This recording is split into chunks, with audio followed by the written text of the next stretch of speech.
Hello，大家好啊！我喺惠陽呢邊做裝修嘅 Yuki 啊，今日帶大家嚟到一個星河丹提 G4區一個水電員工一個單位。首先我哋見到入到嚟之後咧，就會見到成個佈局非常之靚啦。咁你會首先見到嘅就係我哋入門呢個位置有強電同埋水電嘅佈局，佢係即係間隔咧，佢都係隔咗20公分嘅。咁啊，因為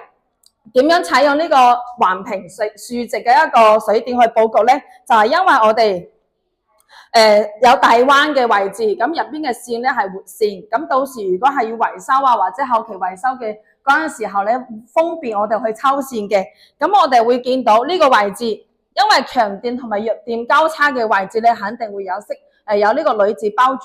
住嘅，因為防止後期咧，即係話強電同埋弱電之間咧，佢有信號偏差嘅，咁我哋會隔住佢。咁都會見到水管同埋線管咧，佢交叉嘅位置，我哋都會有開一條槽，咁啊方便後期你鋪磚嗰陣時都唔會一個高低嘅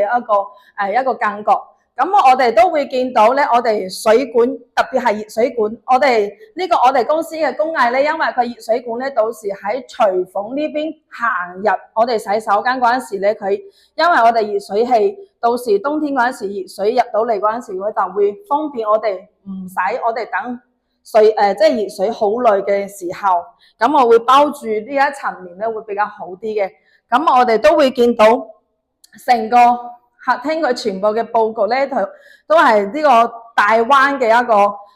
個設計，咁方便我哋後期如果係維修啊呢一個方面咧就非常之方便。同埋我哋除咗水電做完之後咧，我哋都會喺現場拍一集我哋嘅 VR 俾到嗰個我哋嘅業主，方便以後話到時我哋家電啊，到時要開槽或者係要開孔嘅地方咧，你可以首先睇到你嘅水同埋電接口嘅位置，防止我哋後期要去打窿嗰時唔小心打甩，即係打咗我哋水管啊或者係電線嘅。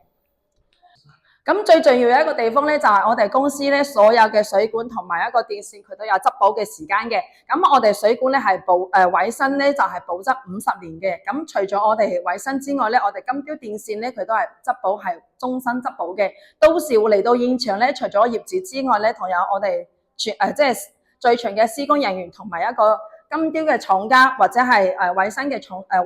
嘅廠家咧，佢都會嚟到現場咧，會幫我哋即係幫我哋驗收水電驗收呢一方面嘅。咁我哋呢一集視頻咧就拍攝到呢度。如果係後期需要要求去即係去繼續了解我哋裝修或者係要了解裝修嘅話，喺右下角咧就會見到 Yuki 嘅一個聯繫電話。咁到時隨時可以聯繫到我嘅。咁呢一集視頻拍攝到呢度，拜拜。